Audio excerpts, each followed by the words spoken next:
আজ আমি কাঁঠালের দানা দিয়ে একটা দারুণ রেসিপি আপনাদের সঙ্গে শেয়ার করতে এসেছি। তার জন্য লাল খোসা সমেত কাঁঠালের দানা নিয়েছি। তারপর এই কাঁঠালের দানাগুলোকে ছোট ছোট করে কেটে নিচ্ছি। এবার আমি একটা পাত্রে জল নিয়েছি, আর এই জলের মধ্যে অর্ধেক পাতিলেবুর রস এইভাবে দিয়ে দিচ্ছি। খোসাটা সমেত দিয়ে দিলাম। তারপর হাফ চামচ পরিমাণ দিয়ে দিচ্ছি বেকিং সোডা। এখন এই পাতিলেবুর রস আর বেকিং সোডাটা দিয়ে জলের সঙ্গে ভালো করে মিশিয়ে নিয়ে ওই যে কাঁঠালের দানাগুলো কেটে রেখে দিয়েছিলাম সেগুলো এর মধ্যে দিয়ে দিচ্ছি। তারপর এইভাবে ভিজিয়ে এটাকে 10 থেকে 15 মিনিট মতো রেখে দিতে হবে, তাহলে এই যে লাল লাল খোসাগুলো রয়েছে সেগুলো উঠে যাবে। এখন এটাকে ঢাকা দিয়ে 15 মিনিট মতো রেস্টে রেখে দিচ্ছি। এদিকে আমি ছোট কাপের 1 কাপ মতো ছোলার ডাল সারা রাত জলে ভিজিয়ে রেখে দিয়েছিলাম। দেখুন দেখুন নরম হয়ে গেছে। তারপর জল ছেঁকে তুলে নিয়েছি। এই মিক্সিং জারের মধ্যে ছোলার ডালটাকে ভরে নিচ্ছি। তারপর এর মধ্যে দিয়ে দিচ্ছি 2 টুকরো আদা, দিয়ে দিচ্ছি একটা কাঁচা লঙ্কা। সামান্য পরিমাণে জল দিয়ে আমি এরকম মিহি করে বেটে নিয়েছি। এবার আমি এটাকে একটা বড় বাটির মধ্যে ঢেলে নিচ্ছি।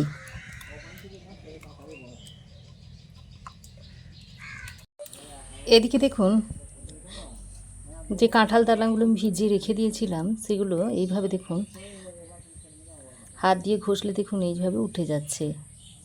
যত বেশি সময় ধরে এই লেবু জলের মধ্যে ডুবিয়ে রাখা যাবে ততই কিন্তু কাঁঠাল দানাগুলো পরিষ্কার হয়ে যাবে, একদম পরিষ্কার হয়ে সাদা ধবধবে হয়ে যাবে। তবে আমার হাতে সময় কম থাকার কারণে আমি 7-8 মিনিট মতো এভাবে রেখে দিয়েছিলাম। তারপর খোসাগুলোকে ছাড়িয়ে নিচ্ছি। মিনিমাম 15-20 মিনিট ডুবিয়ে রাখার পর এইভাবে হাত দিয়ে চেপে চেপে ঘষে নিলে দেখবেন পুরো সাদা হয়ে যাবে। তো লাল ছালটা আমি মোটামুটি তুলে নিয়েছি। তারপর আমি এটাকে মিক্সিং জারের মধ্যে ভরে নিচ্ছি। দেখুন বন্ধুরা, এই রকম করে কাঁঠাল দানাটাকে বেটে নিয়েছি। এবার এই কাঁঠাল দানার পেস্টটাকে ছোলার ডালের সঙ্গে দিয়ে দিচ্ছি। এবার আমি এর মধ্যে দিয়ে দিচ্ছি স্বাদ মতো নুন, দিয়ে দিচ্ছি অল্প একটু হলুদ গুঁড়ো, 1 পিঞ্চ মতো হিং দিয়ে দিচ্ছি কাশ্মীরি লঙ্কার গুঁড়ো। তারপর সব কিছুকে একসঙ্গে ভালো করে মাখিয়ে নিচ্ছি। আমি এখানে কাঁচা লঙ্কা বাটা দিয়েছি, তাই আর ঝাল লঙ্কার গুঁড়োটা দিইনি। দেখুন মিশ্রণটাকে রেডি করে নিয়েছি। স্টিলের থালা নিয়েছি, সাদা তেল একটু এইভাবে লাগিয়ে নিচ্ছি। তারপর যে মিশ্রণটা তৈরি করে রেখে দিয়েছি সেইটার মধ্যে দিয়ে দিচ্ছি। এবার একটু এইভাবে হাত দিয়ে সমান করে দিচ্ছি। তো দেখুন হাত দিয়ে সমান করে নিয়েছি। এদিকে একটা কড়াইয়ে বেশ খানিকটা জল গরম করতে দিয়েছি, জল ফুটে উঠেছে। এই জলের উপরে প্লেটটা বসিয়ে দিচ্ছি। তারপর একটা ঢাকনা লাগিয়ে ঢাকনার গায়ে যে ছিদ্রটা আছে সেটা বন্ধ করে দিয়েছি। এবার এইভাবে 10-12 মিনিট ভাপে সেদ্ধ করে নেব। তো দেখুন 10-12 মিনিট আমি স্টিমে বসিয়ে রেখে দিয়েছিলাম, নামিয়ে একটু ঠান্ডা করে নিয়েছি। এবার আমি এটাকে এইভাবে কেটে নিচ্ছি।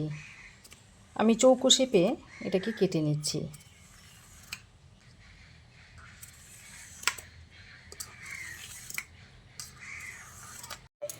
এবার দেখুন এইভাবে একটা ছুরির সাহায্যে ধোকাগুলোকে তুলে নিচ্ছি। আর দেখুন কত সুন্দর একটা ভাপ দেওয়া হয়েছে। দেখুন তলায় দেখুন একটু লেগে যায়নি, খুব সুন্দর দেখুন উঠে আসছে।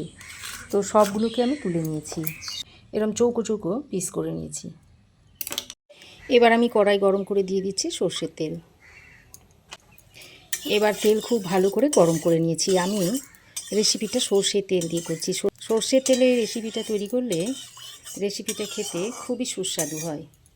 এবার আমি যে কাঁঠাল দানার ধোকাগুলো তৈরি করে রেখেছি সেগুলো একে একের মধ্যে দিয়ে দিচ্ছি।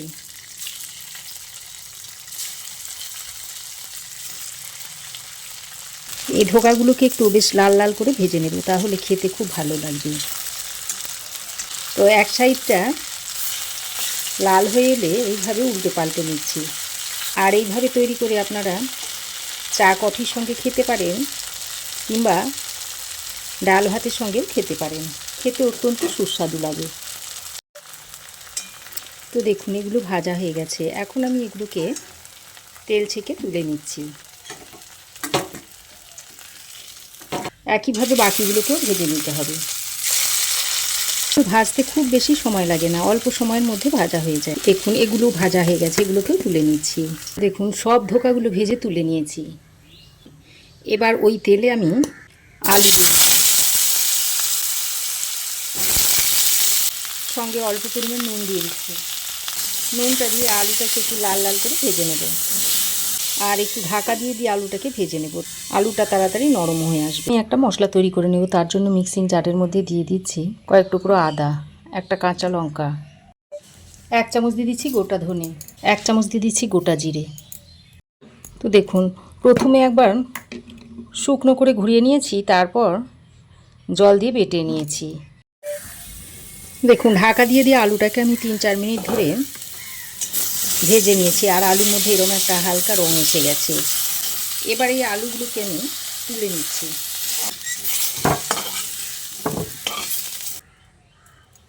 তারপর ওই কড়াইয়ে আরও 1 চামচ পরিমাণ তেল দিয়ে দিচ্ছি। গরম তেলে দিয়ে দিচ্ছি 2টো শুকনো লঙ্কা, দিয়ে দিচ্ছি অল্প একটু গোটা জিরে, আর সামান্য পরিমাণ হিং দিয়ে দিচ্ছি। আমি নিরামিষভাবে করছি বলে একটু হিং দিয়ে দিচ্ছি, তাহলে খেতে ভালো লাগবে। এবার ফোড়নটাকে কিছুক্ষণ ভেজে নিচ্ছি।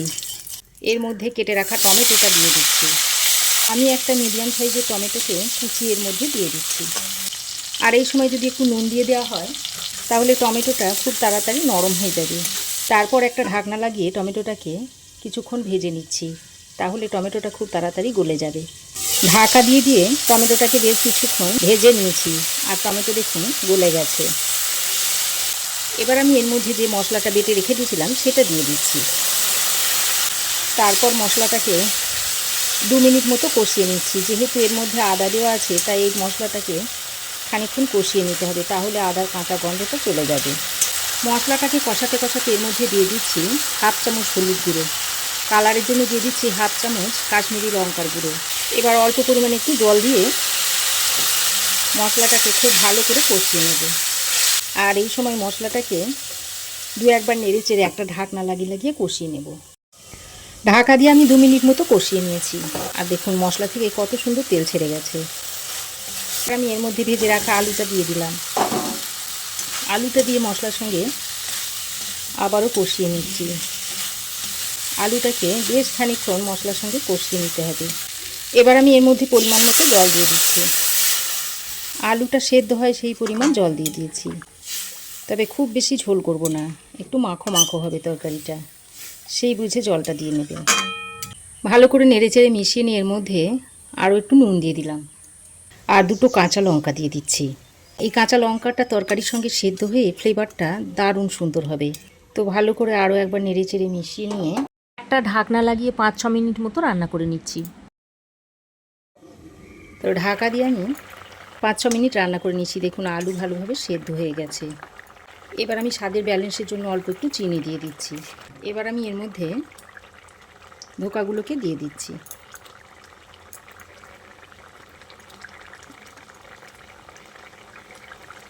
তারপর ভালো করে নেড়েচেড়ে মিশিয়ে নিচ্ছি। ধোকাগুলো দেওয়ার পর খুব বেশিক্ষণ ফোটাবো না, এই 2-3 মিনিট মতো ফুটিয়ে নিলেই হয়ে যাবে। আমি এর মধ্যে অল্প একটু গরম মশলার গুঁড়ো আর একটু ঘি ছড়িয়ে দিচ্ছি। তারপর আবারও ভালো করে নেড়েচেড়ে মিশিয়ে ঢাকা দিয়ে আরও কিছুক্ষণ স্ট্যান্ডিং টাইমে রেখে দিয়েছি। আর দেখুন দেখতে কি দুর্দান্ত হয়েছে। তো এইভাবে আপনারাও একবার তৈরি করে খেতে পারেন, আর কেমন হয়েছে অবশ্যই একটা কমেন্টে জানাবেন। ভালো লাগলে একটা লাইক, শেয়ার ও সাবস্ক্রাইব করে চ্যানেলটির পাশে থাকবেন। আজ তাহলে আসি, আবার দেখা হবে নতুন কোনো রেসিপি নিয়ে নেক্সট এপিসোডে। সে পর্যন্ত ভালো থাকবেন, সুস্থ থাকবেন। ধন্যবাদ।